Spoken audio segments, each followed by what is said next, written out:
So I guessed it.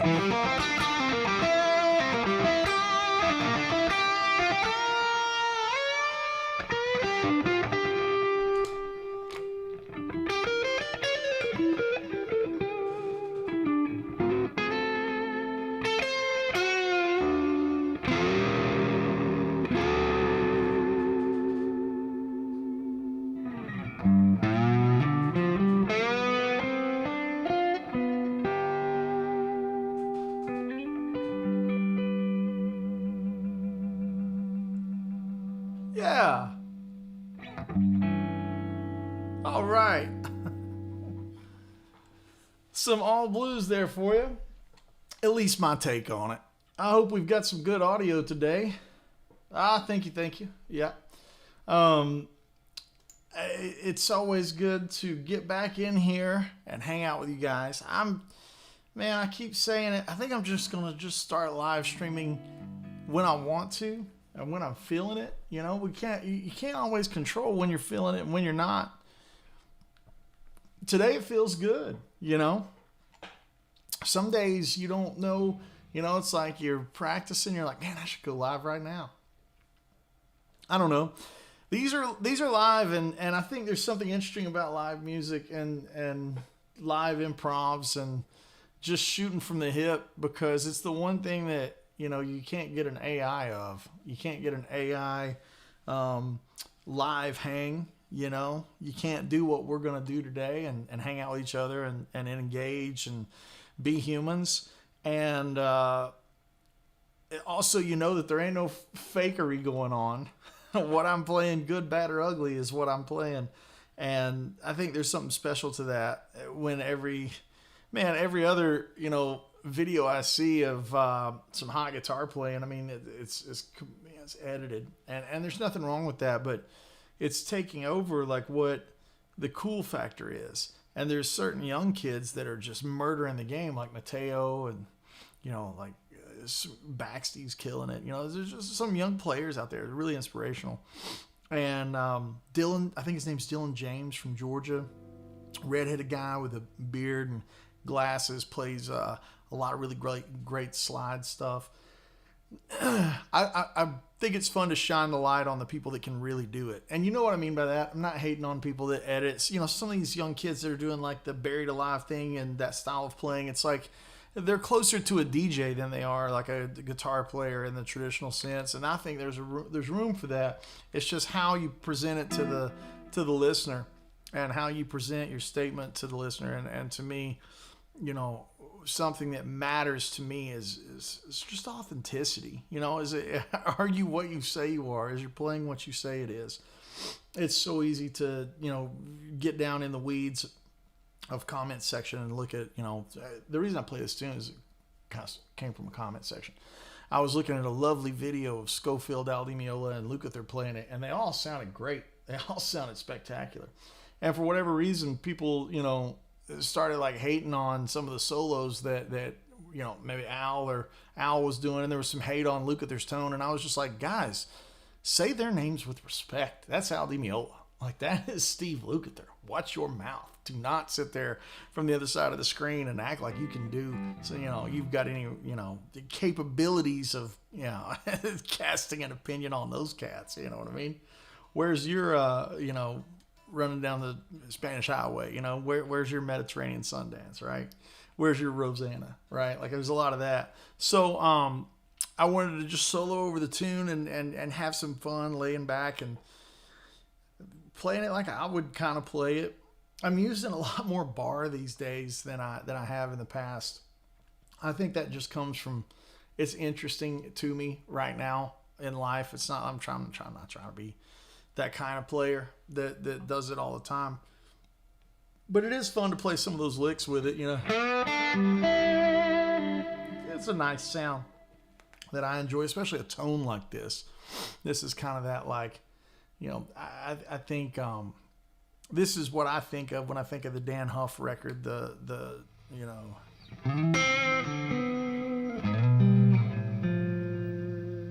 thing.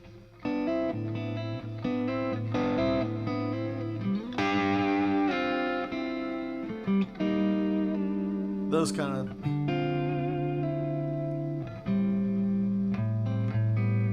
And then when he kicks on the drive,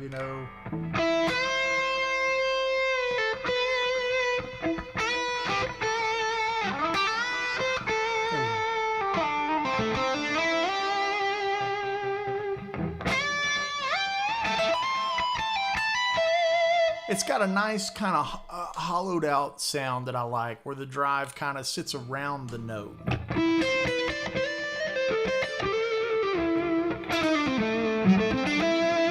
And just playing over that all blues and talking about the comment section, it's wild, right? And there's something to be said about live music, like even just a live hang like this, a stream where you go, man, it's like, man, there's no safety net. The licks are what they are. You can play or you can't, and somebody could like it or they can not.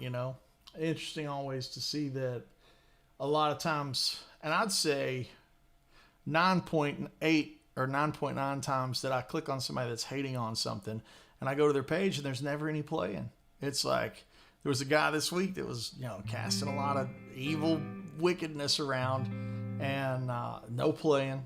And then all the guys hating on whatever it may be on that video that I really enjoyed, no playing. It's like a lot of the, and I'm not here to say if you don't play like Steve Lukather, then you don't have an opinion. That's not what I'm saying. But I am saying, if you don't play like Steve Lukather, keep your negative opinion to yourself, because nobody wants to hear what you got to say. That's what I am saying. If you got a positive opinion, share that thing. But if you're just going to be negative, but you can't do it, brother, like, what are you talking about? Put up or shut up. So if I go to your page and the play-in is ratty, brother, it's ratty, and we all can hear it. Nobody needs to. And you notice that, like, it's always the guys that are punching up. It's never the guys punching down.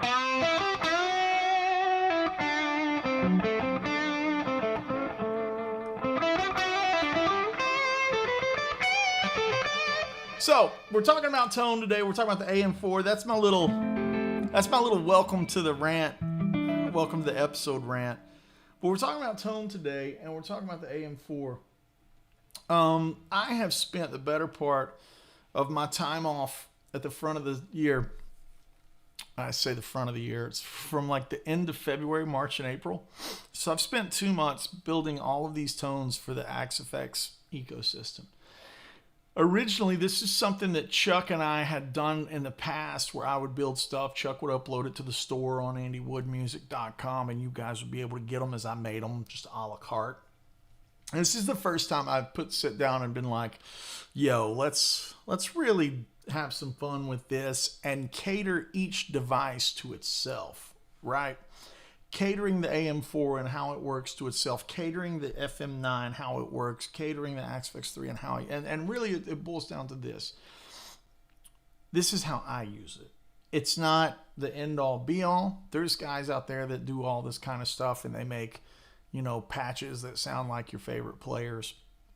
I definitely don't have the mental bandwidth to step into the ring with that. And the only way that I know how to do this is make the sounds that I would use, whether that be on a session or live shows and touring, and then from there, is it my music? Is it the the Lavox stuff? Is it Skankbanger and some of that stuff? There's a lot of tones to be had. So with the AM4, which is the one we're talking about today, and if I turn on this second camera, you can just kind of see how little this baby is. There's my hand, right? So this is just slightly larger than a couple of pedals, right? There's hand for scale, and I don't have very big hands. So this is a small unit. This is a really small unit. And I would do a screen share so you can see what I'm tweaking on over here, but I can't because I've got my laptop hooked to the AM4. So you're just going to have to take my word for it on what I'm doing and what I'm telling you through. So with the AM4, it can do a lot of the things that the big brothers can do. Like you can hook up expression pedals to control values like mix or gain or boost or any of that stuff, or time on the time-based stuff. The wonder of the AM4 to me personally, the beauty of this unit is it can fit in the front of the gig bag with the guitar. You could go somewhere and play music. You could go to a hotel room and plug your headphones into it and play music. There is a beauty to the size of the AM4. And if I got into using expression pedals like what I've got with the FM9, just for the sake of controlling everything, or building things around the idea that I use my Woodshed compressor in front of it, or blah, blah, blah. All the different things you can do outside of it in addition to. I thought the way that I would approach programming the AM4 and the tones would be, this is a standalone unit. It is what it is, treat it as such. And I think that's where I really fell in love with it. Not trying to get it to stretch things out farther into farther realms, but more importantly, enjoying what it does. Not trying to add expression pedals, to do more. Like the do more thing kind of gets in the way of playing the music. And so with that said, enough talky. Let's roll through some presets. Right now I've got my laptop so I can just see the presets that I want to flip to. And this first one is one called AWLA Clean.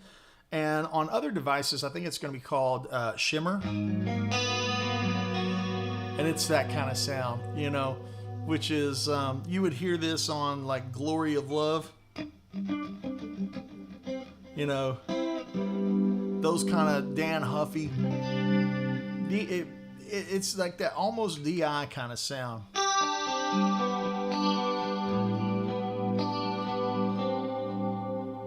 It's nice.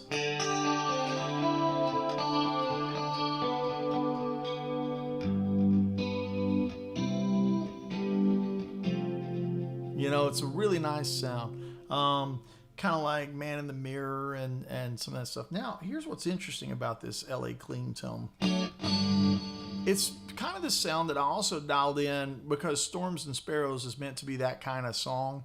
An homage to all of those players, the Dan Huffs of the world, Mike Landau's and the Jay Gradens and the Dean Parks. Like Storms and Sparrows is my song that's my love letter to that style of playing.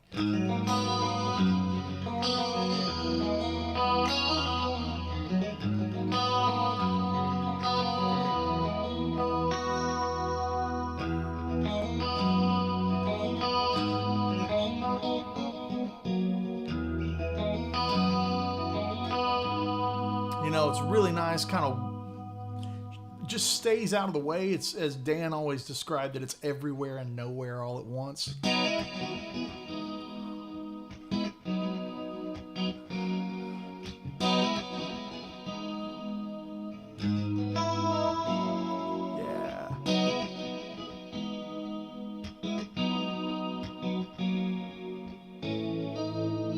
Yeah, it's really nice.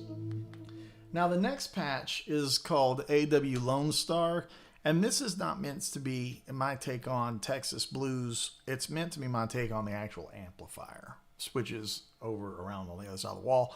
A big mentor of mine, as you all probably know by whatever interviews and podcasts I'm interviewed on, a big mentor of mine is Andy Timmons.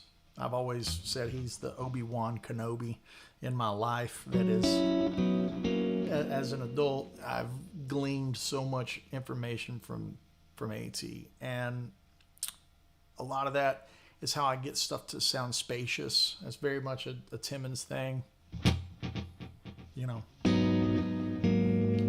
And again, this unit doesn't have the halo pedal in it, the Aurora, so I'm doing it. I've got backwards ways of doing it, but I think this sounds close. This is like the dual delay set to the 2 different times, and it sounds really nice, right?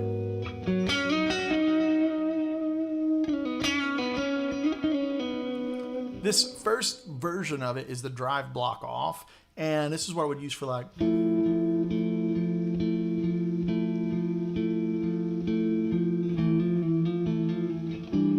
It sounds beautiful.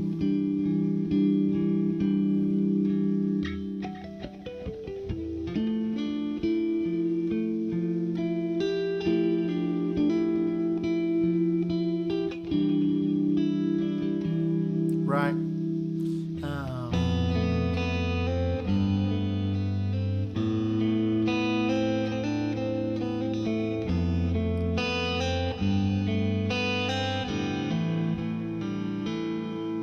And it's nice because the low end is big and fat.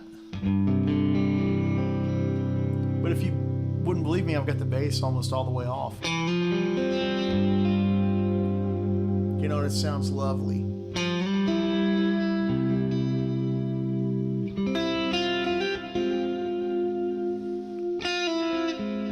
Really nice.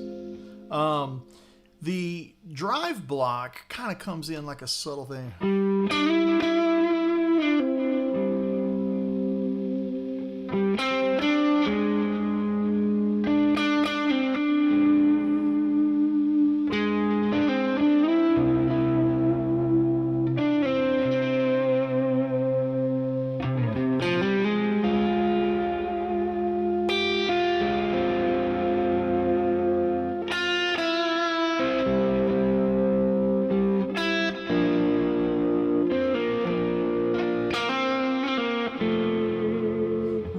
Lovely for those singing leads. Let me give you a little bit of it just in the mix. I think it's important to know that a lot of my toiling away and really obsessing over these is to have them to sound good in the mix. So let's just have a little bit of that Storms and Sparrows.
Right, so you can tell just from that clip, man, it feels really, really nice in the mix of the songs, and that's really the thing that's most important to me. So you get 2 different, you know, you get with the drive on, and with the drive off, right? And here's the drive on.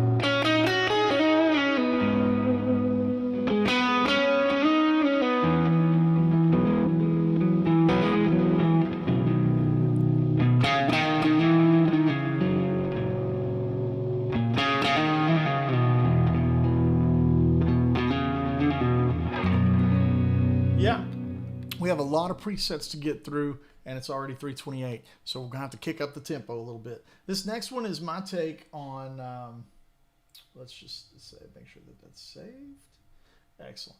And next take is my take on the JCM 800, kind of a big British thing. This is with everything on, just as if I turn to the preset.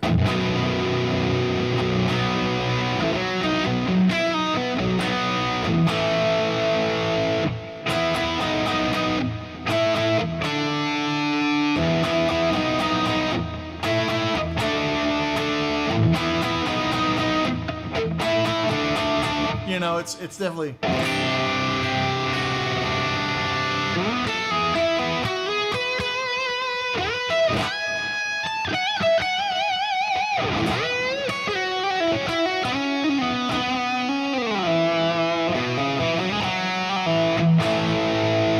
It's really nice. So it's also got a drive off, you know, delay off.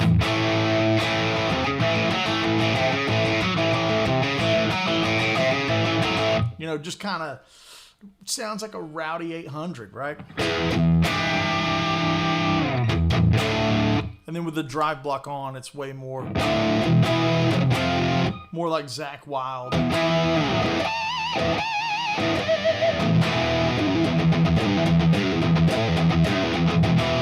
Like really like in the super tight kind of thing. Next up, we're going to have the mainstay of my lead tone, which is just called A Wood Fusion.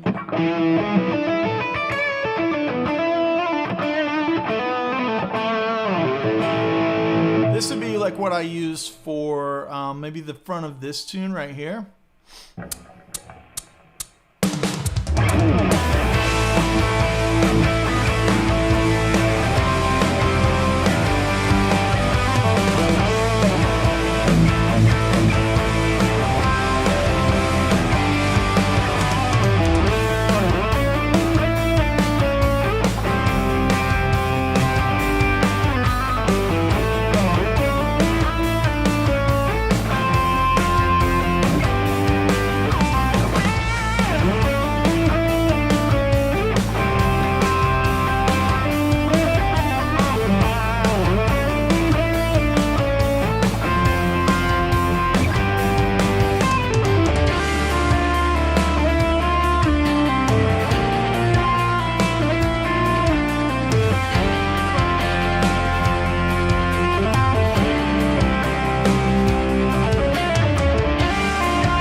Nice and fat and heroic.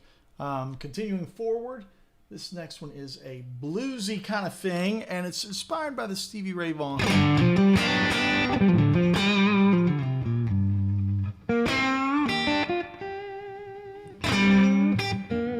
And you can also add the tube screamer.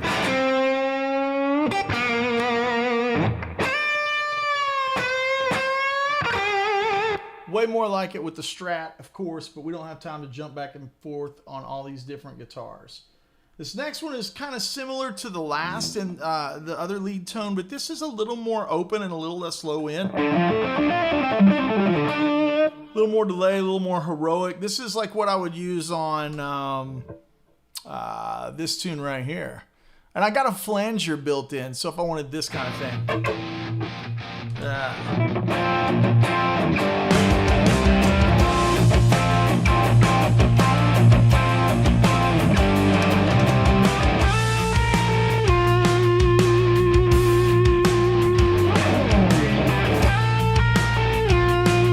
This flanger is really nice.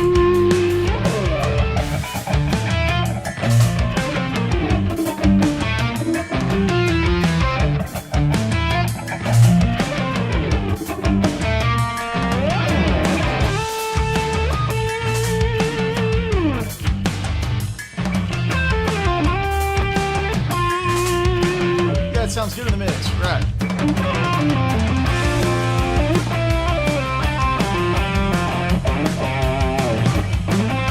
Notice how dry it sounds compared to like when I play by itself. It doesn't sound so.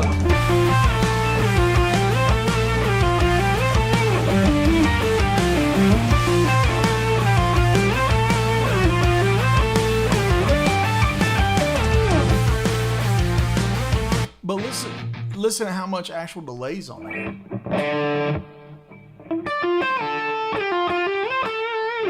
It's actually quite a bit.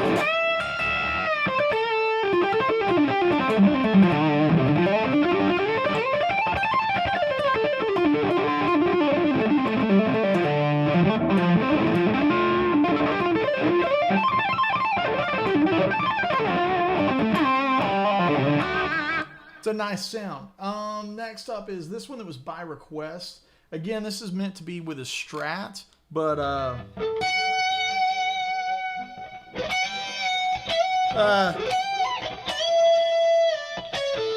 it's kind of that thing, right?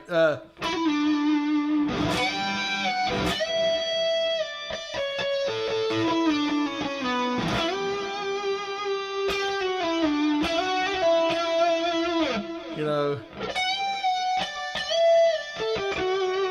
70s prog Stratocaster. This is my high gain patch, which is super heroic. This would be like something I use with Skank Banger, right? You know,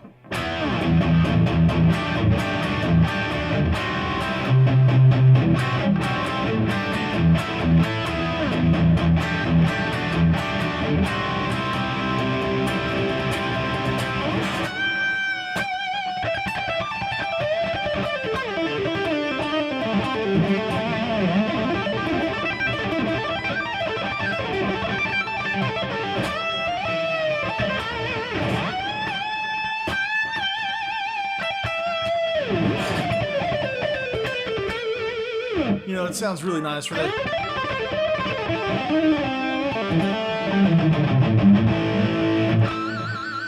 You know, really total cape blowing in the wind. The huff thing we heard earlier, it was this thing.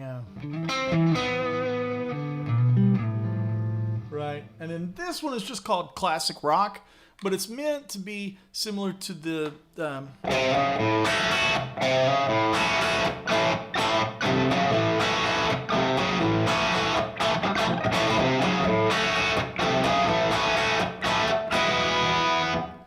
It's got that drum closet kind of thing.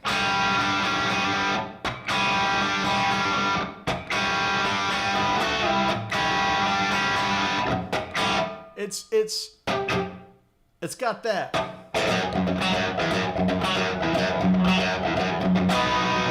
Really nice for that thing. This next one is something that was made for a lot of the ship rock type stuff. Yes, I'm wearing the merch right now, but there's a lot of heavy rock and metal on there. So this is just a dual rectifier that's boosted.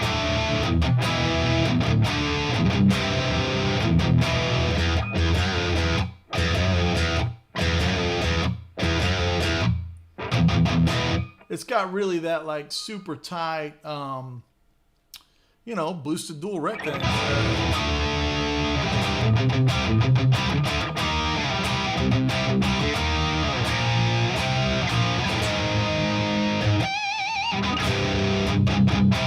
Really great for that. One more in that vein is the Diesel. But this is built off of channel 2+, and it's a little less metal than it's meant to be, kind of like what I would use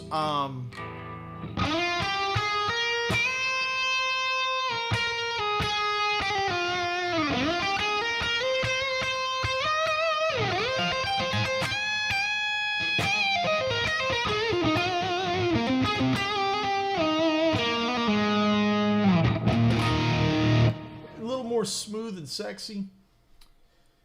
This is the AC/DC setting. Now, it's not going to sound as much like it with the Telly, but with the SG, it really does. I based it off of the Big Gun.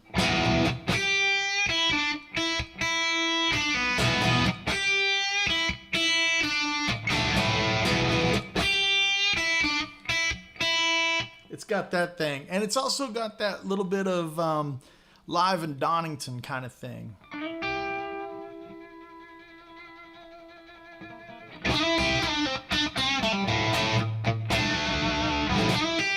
You know,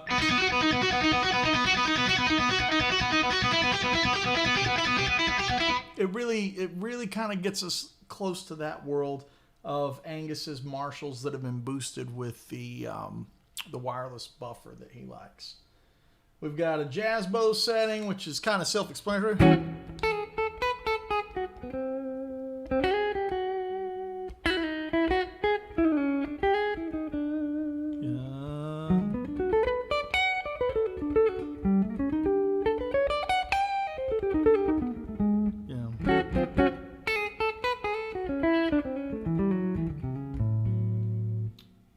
Just nice. A Brent setting, kind of country.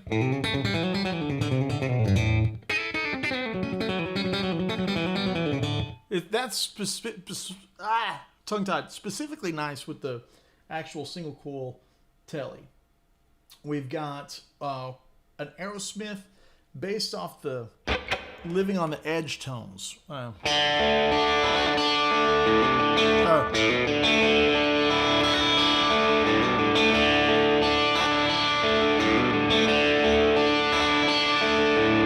It's really nice for that.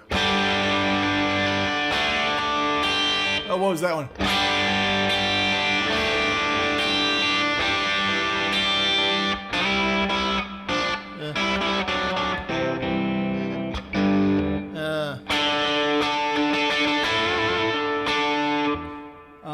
And then the last couple are just fan settings. One is the Eliminator tone.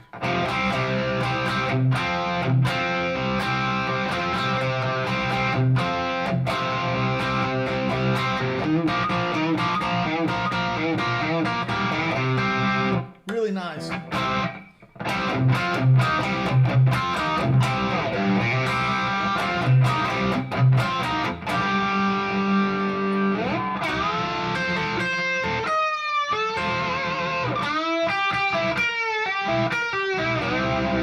Really nice on that. And then a fan favorite, this is a Steve Morse kind of setting.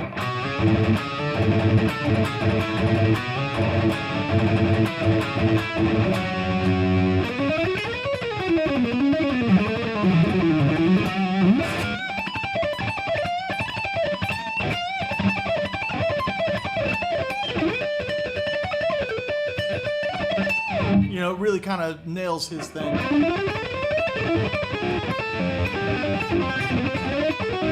One more time on that intro. Come on.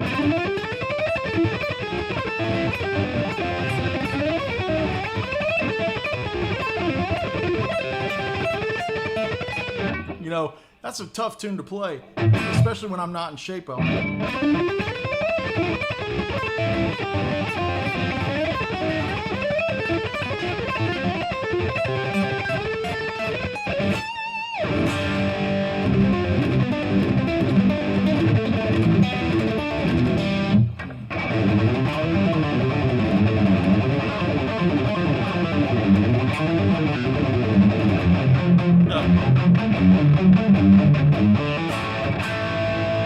But that's kind of just a fan's perspective and what I like in his kind of scooped Ingle kind of sound that I think sounds so good. So that's the long and short of it. There are 4, 8, 12, 16. There's 20-something patches in here. So that's the demo of it. That's all the settings as I use them. And a couple of them are just for fun. There's a Austin City Limits one that I'm still working on for the kind of EJ thing. But yeah, that long and short of it is that's the sounds that I have come up with over the past 45 days or so. And I've been working hard on it, and we've got them for all the ecosystems. So, and everything's approached differently. Like the AM4 has been, hey, pull it out, plug in these presets, and you should have plenty enough to do about any gig that I could imagine that's out there.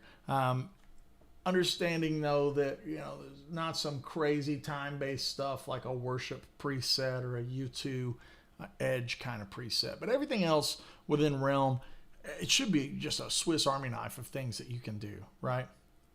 Yeah. Cool.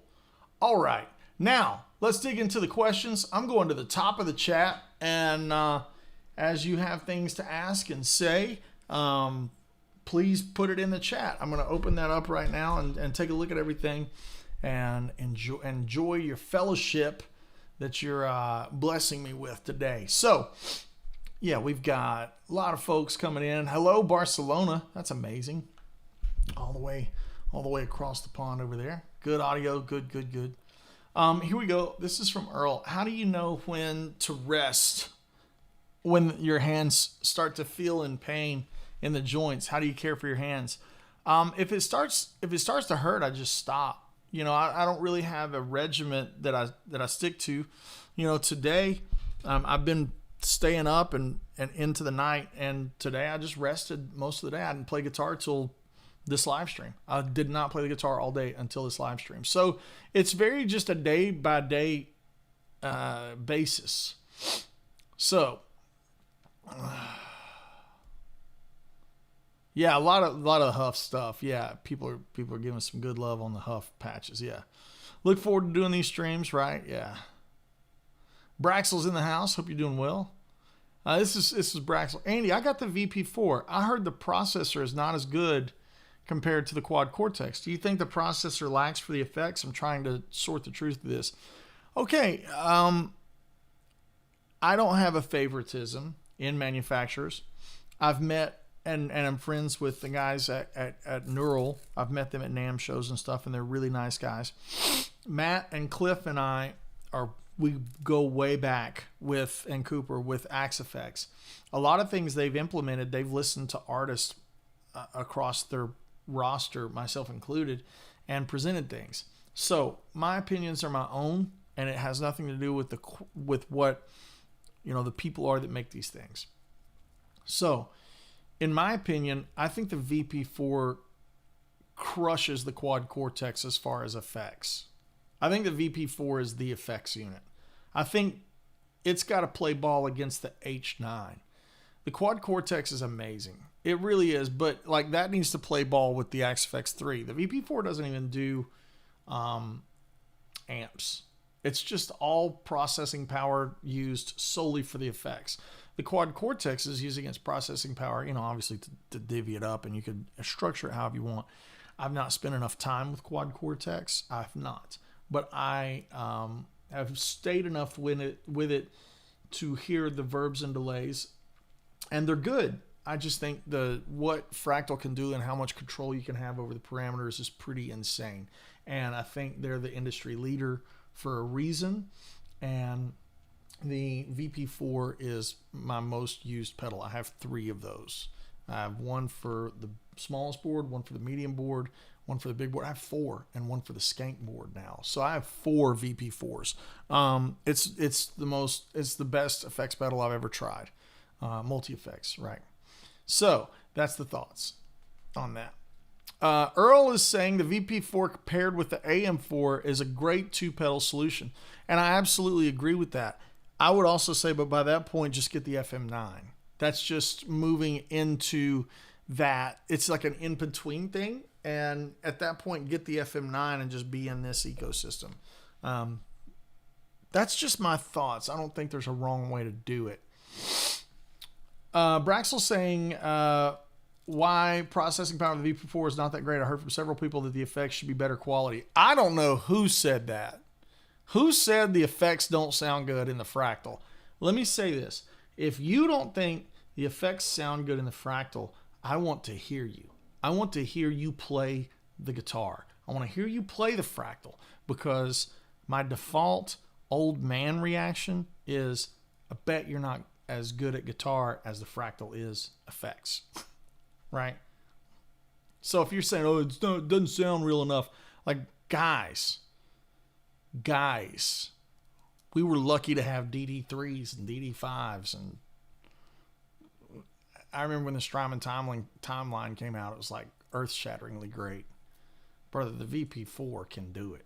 It can absolutely do it. The Aurora setting in the VP4 is magnificent. The gold plate verb, those verbs, that like Nimbo Stratus verb, come on. Who said this to you, Braxel? Listen, whoever said that to you, make them plug up their VP4 in front of you and play it. I just don't buy it. So, I don't know who said that. I don't believe it. I don't use SPDIF. I don't like SPDIF connections. I like 1/4 inch. I like stuff that's, if somebody accidentally steps on it, it's not going to mess it up. I like 1/4 inch for sure. Use what you want. That's just how I would do it. Yeah, Braxel's coming back with the processing power. Listen, it sounds like you're really insecure about this processing power thing. I promise you, it is so good that I'm about to go to Sweetwater and do a clinic at Sweetwater, the nation's largest gear distributor and point of purchase. And I am resting my tone confidently on the shoulders of the VP4. I promise you, it is fantastic. And if somebody thinks that it's not, I gotta hear them play. I just don't believe that someone's playing can outrun the VP4. I just don't believe it. So, Darren Clark, Andy, I got a gearbox in January. I've had a lot of compliments on tone recently when using it. Darren, that is the best thing I can read today. I made that to solve problems for live playing. And I designed that to be like, sound good in front of any amp. And if you just sweep the mids, put the bass and the treble at noon, maybe a little less bass, and then just sweep the mids till it sounds good with the amp, you're done. Like that pedal is designed to be the all-in-one.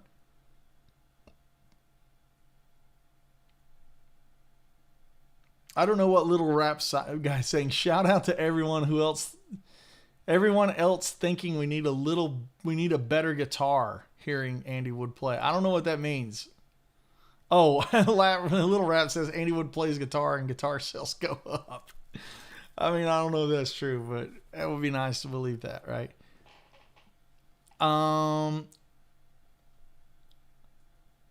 Yeah, okay, cool. Just trying to get in here. Yeah, so Sam's saying that's really close to the tone of Comfortably Numb. That's kind of what it was meant to be. You know, that 70s prog strat is what I call it. And it's based off of that. Necron, 1989. Hey, Andy, it seems that you're using digital gear more often than not nowadays, right? Well, I think you're judging on the past couple of months, and I've been building these presets. When I play and I record, I still use all my real amps most of the time. Occasionally there's a session where I need some kind of interesting sound that maybe only the Axe-Fx can do, but the Axe-Fx is the only one that stays in the studio. Once these are done and buttoned up, they're going to go live with my live gear and meant to be, you know, in that context and in that space. I have multiple boards. Obviously, every gig requires a different tool. When I speak like that, I try to be careful. I don't want to sound condescending, but I say that because I do different gigs. If I only played with one gig and one band, like if I only played with my buddies at the local brewery, I would just have one rig, and that would be that rig, right? But because I have different gigs, I need different tools to do different things. That's definitely that. Did I hear that someone leaked the new Tone X and it has MIDI? Wow, that's cool. Yeah. Chug-a-lug, yeah.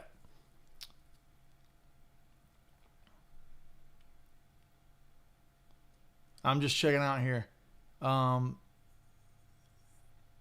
Here we go. Does the Steve Morse patch come with all his notes? I guess. I don't know. It should. Let me just see here. That AM4 sounds good. I might have to bag that. There's so much stuff out there. Yeah. Yeah, and Earl is saying the Hank Garland thing. That's one of my favorite tones, is like the Clint Strong, Hank Garland. You know, that's that kind of thing that I was going for with that jazz bow setting. So yeah, I'm glad you caught that with your ear. Andy, do you have any tips on if you get stuck playing a song with basic chords, how to make it sound better? Yeah, actually, that's a really good question. If we have something that's super basic, and how do you get it to sound more interesting? Inversions is a great place to start. Like if you're playing, I don't know, if you're playing C and it always sounds like this, not as out of tune as what I just gave you.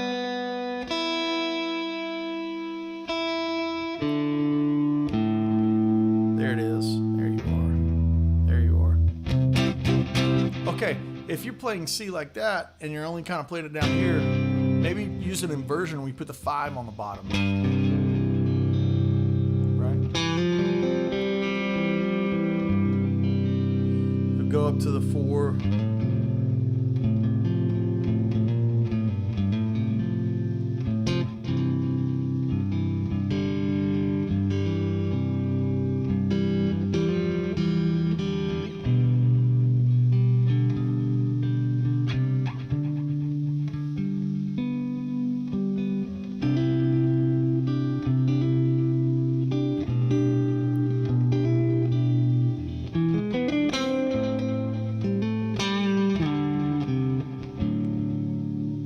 See, I'm just using all of these inversions to put different information on the bottom of the string set.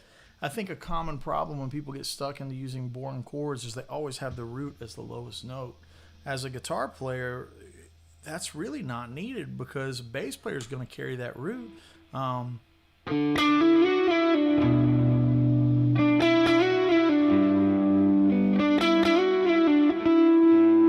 Like, I could just play...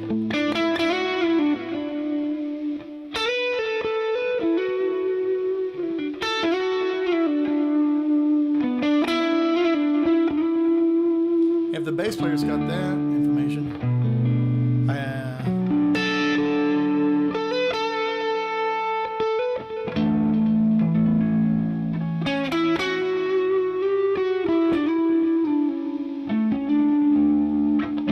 there's no one.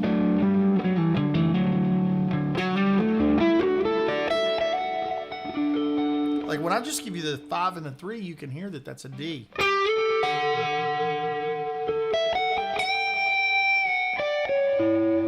You can hear that that's an A and there's no A note being played in there.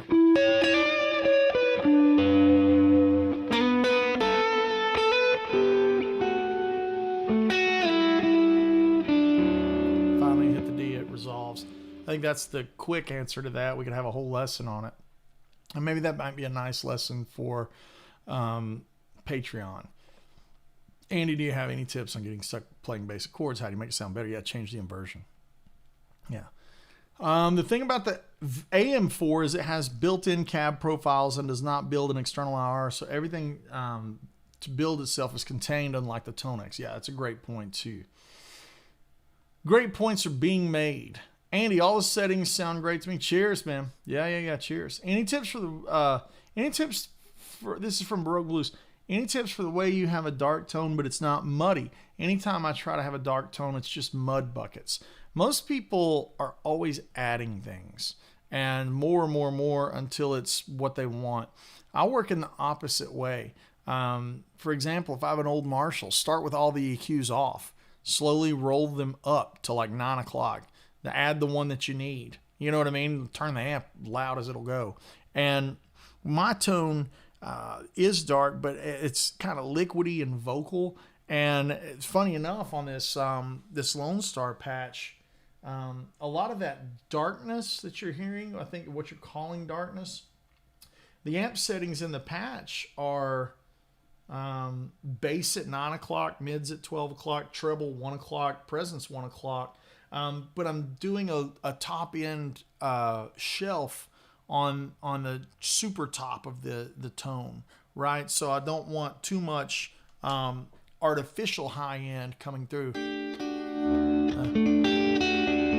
So you just get all those transients.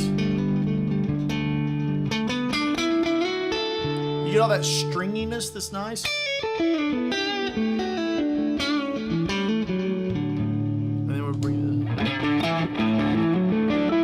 Like I'm letting the overdrive kind of carry less low end information and more of the mids.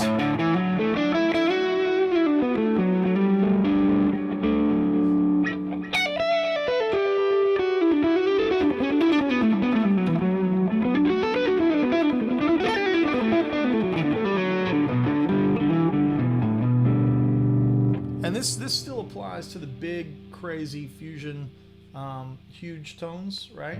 So like these big, huge lead tones.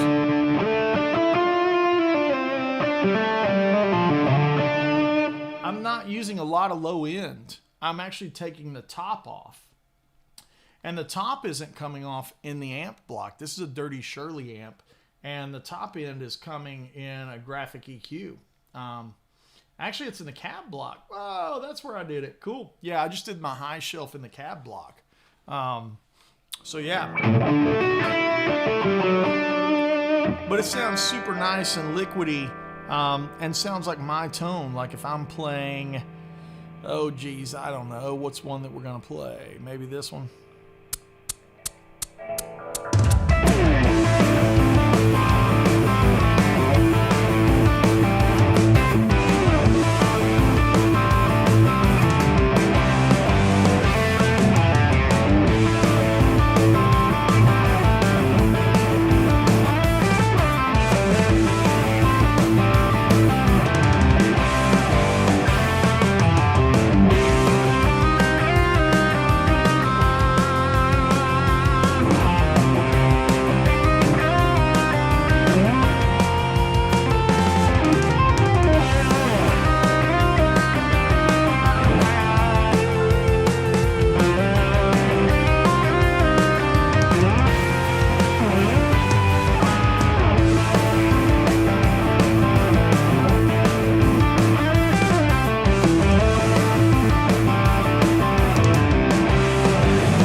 Sounds nice in there. I'll go ahead and play the solo, why not?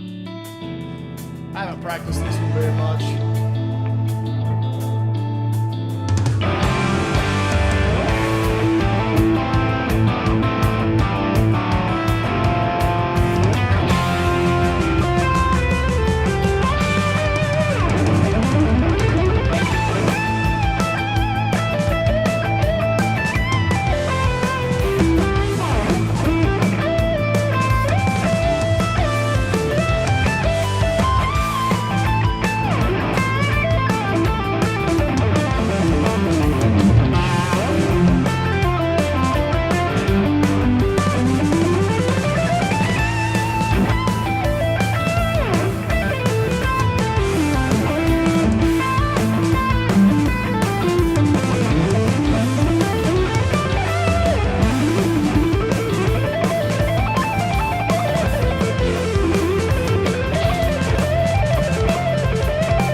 fun one.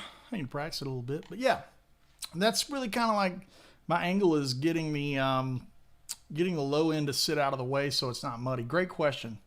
Great question.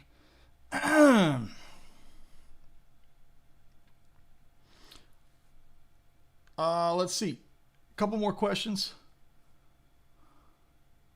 I don't know what this guy says. Have we heard? I'm still laughing. I don't know what that means. Yeah, Braxel, no worries, man. Yeah. Earl is saying I have two H9s, H90. For me, the issue is user interface and usability. Agreed. I think the Eventide stuff sounds amazing, but the UI is, it's a little rough for me personally. Yeah, the fractal effects sound better than a lot of dedicated boutique units. I 1000% agree. Dustin Chang, I just can't afford the Axfex 3 level stuff. How would you say the tones compare to the Axfex 2? At that point, Dustin, I would get an AM4. They're $650. That's the angle. Just my opinion. And then any of your other pedals or effects, you could even use the AM4 as amps and certain effects and use your Line 6 after it for all kinds of other crazy stuff like crazy tremolos and flangers, and just let the Line 6 be something that sits after the AM4. That's an idea that I think would be valuable. But yeah, that's what I would say.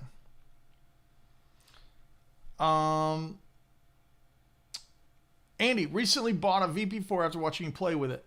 By far the best one for the price, size, and technology. No question. No question. Okay, sorry, I'm trying to jump down. Andy, are you going to the Dallas Guitar Festival this weekend? I'm going to meet Joe Wyatt there. Braxel, I would love to, but for whatever reason, they haven't invited me back. I did it 2 years ago, had a great time, jammed with Jimmy and everyone, but they haven't called me to come back, so I don't know.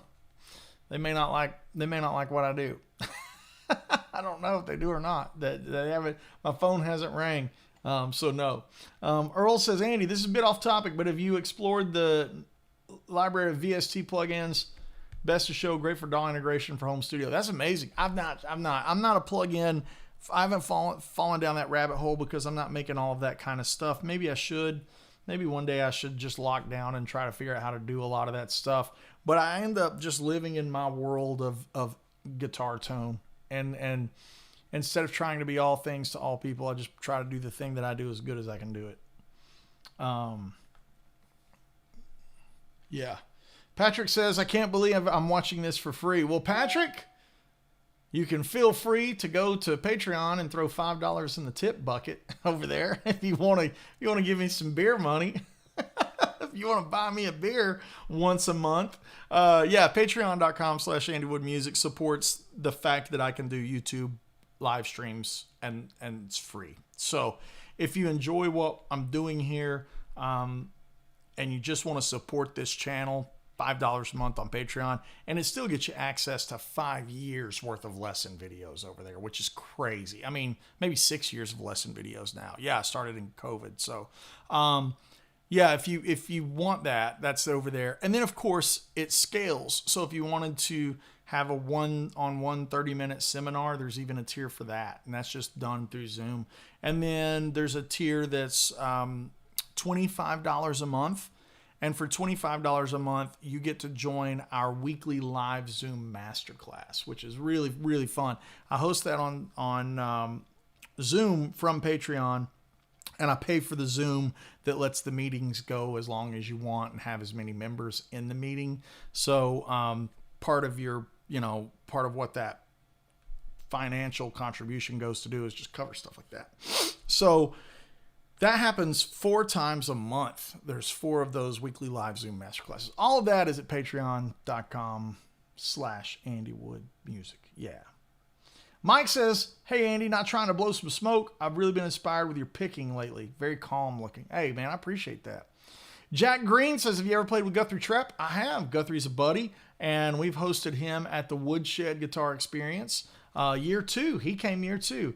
Incredible player. Want to have him back. Guthrie, if you see this, man, we want to have you back. Love you, dude. Cheers, guys. Andy, are you playing in Nashville soon? Not anytime soon. The next thing I have to do is these guitar clinics for Sir. There's a batch of those, and all of those are online at AndyWoodMusic.com. CJ says, Andy, do you do one-off lessons? That's all booked at Patreon. So if you want to take a lesson with me, that's the monster tier on Patreon. And then I have a Calendly link that you can sign up to those lessons through Calendly. And that tier gets you a lesson a month. It's a 30-minute lesson. I would do longer and have more. I don't know if there's slots available, but if it allows you to book a slot, then that means the slot is available. So yeah.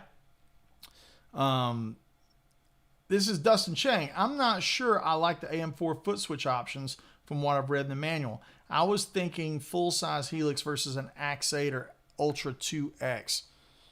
Go with the FM9, Dustin. I think an FM9 would be your better answer. Maybe that's the right answer. And again, listen, there's 1,000 ways to skin the cat. I look around this room and I'm just like, Jesus, there's a lot of ways to do this thing. I'm not an absolutist. Only a Sith deals in absolutes. Throw and go. AM4 is really, I mean, it sounds good. Like on that Copperhead tune, it sounded nice. It's a good unit. It's a good unit. Bigger than that. Maybe pro, I would call this pro level, which is FM9, and I have expression pedals, and that's meant to go, to front of house and use the power stage type of thing. And then of course we have full ego, and full ego means I bring out the real amps. Sir SL68 comes out and use my analog pedals, and that's when the ego gets rolling. We have the reload that splits it and does the whole stereo imaging thing. That's it. Yeah. So JAAKK says $5 a month gets you 6 years worth of lessons. Yeah, there's probably 1,000 videos on my Patreon. At this point, we're probably close to 1,000. The board on there on Patreon, it just scrolls. And it's got a search engine, so if you're searching for picking, you can say picking, country, whatever. But there's at least 700 or 800 videos. I mean, I have been posting on that thing since 2020. So $5 a month gets you access to those videos. And then $10 a month lets you request content that you would want to see in future videos. $25 a month gets you the access to the live Zoom masterclass. That's 4 of those, 4 2-hour on Zoom masterclasses, and then it goes up, up from there. So yeah, it's really good. It's a good deal. I think it's a good deal. Yeah, JR. Okay, yeah, you got it, JR. Can you advise a foot switch? This is for Albin, my man Albin. Good to see you. Hope your day is going great. Can you advise a foot switch to plug in as an extra controller? No. And I could just start rattling off products, but because I've never used them, I don't want to be that guy that says, try this, and me not personally use it. So I don't like to be that guy. I want to try it and know, and maybe that's a conversation I could have with Matt and Cliff and get an answer to you there. But without personally doing it, I don't want to give recommendations, because I just recommend the things that I can stand behind. Honesty. I mean, look, guys, I play the guitar for a living. It's how I pay my mortgage and my health insurance and stuff. So to me, what matters is credibility. Is this actually what I use? Is this actually the way I set this up? That matters more than anything. And I can't stand behind that if I recommend things that I've not done, I've not tried. So I'm not trying to avoid you, but boy, that's it. That is the answer. JR, Nashville, thank you for signing up for Monster Rig of Doom. It looks like there are availabilities in that tier, so that's great to see. If anybody wants to jump in there, those lessons can be career-oriented advice and business building, or it can also be, picking and guitar lessons. So, Jacob, yeah, okay. Hey, brother. Awesome. So yes, that tier is really good for all those goodies. So for those that are thinking about jumping in there, it'll let you jump in if I have slots available. And if I don't, it won't let you. So, yeah. Ethan says, Andy, I know you're a Fractal guy, but please buy Quad Cortex and do the tones for Quad Cortex users. Love what you do. Been a fan for a long time. Ethan, it's the next one that I do. I'm going in the order of Fractal, Quad Cortex, Line 6. There are a few Line 6 Helix patches on there thanks to Mr. J. Ramirez. I'm not going to say his first name. I don't know if he likes his name said out publicly, but he loaned me a Helix and I made some patches. So there are some patches for Line 6 ecosystem on my site, but we're going to go from Fractal to Quad Cortex to Line 6 to Kemper. So that's how we're going to try to do things. The Kemper thing, I have to employ the skills of Michael Britt because I want them done right and I want to do them with him. So if it's not done with him, I'm not going to do them. So yes, that's that answer. It's coming. I got to get these out. I've been shooting all the little videos, little tone demos of each setting, like what I did today. And yeah. Telefont says, may have missed this, but are you using Halo style dual delay on these patches? So interesting thing about AM4, it doesn't have enough room in its processor to do amp and cabinet modeling and do the complex Halo style delays. So you'll notice that multi-head delay and pitch shifting is not in the AM4. So my workarounds are using a dual delay simultaneously. You can probably hear it in this one. Yeah, one side's 500, one side's 375. And when I play, it does the thing. So that's the workaround for that. Now, the workaround for the pitch shift is just being in the weeds with the chorus block. So I got that thing to sound like I want it to sound, and that's an example of that. Again, is that first one that we did, that LA Clean. This is how I'm using the chorus block to emulate that pitch shift thing, right?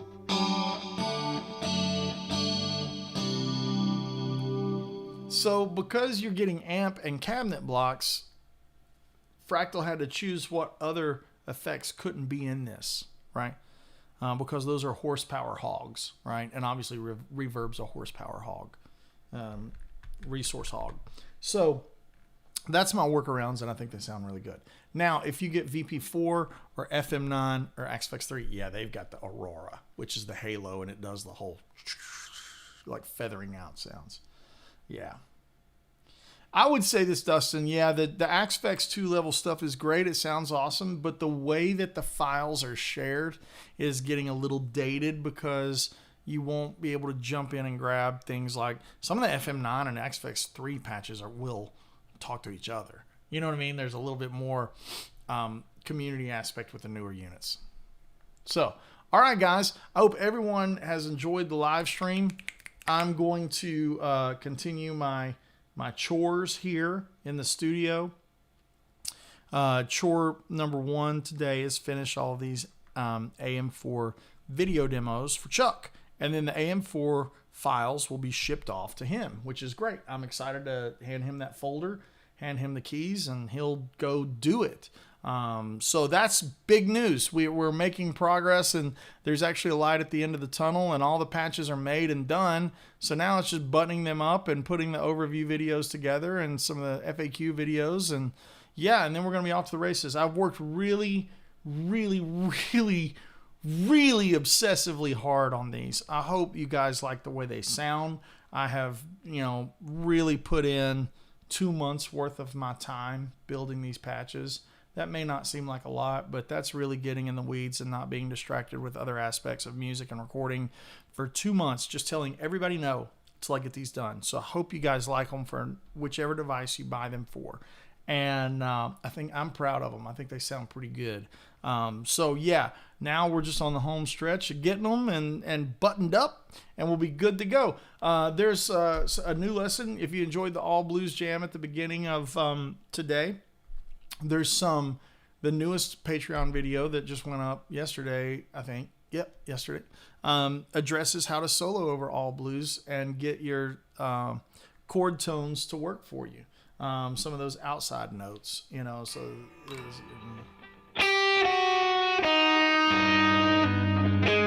getting those notes to sound good and work for you.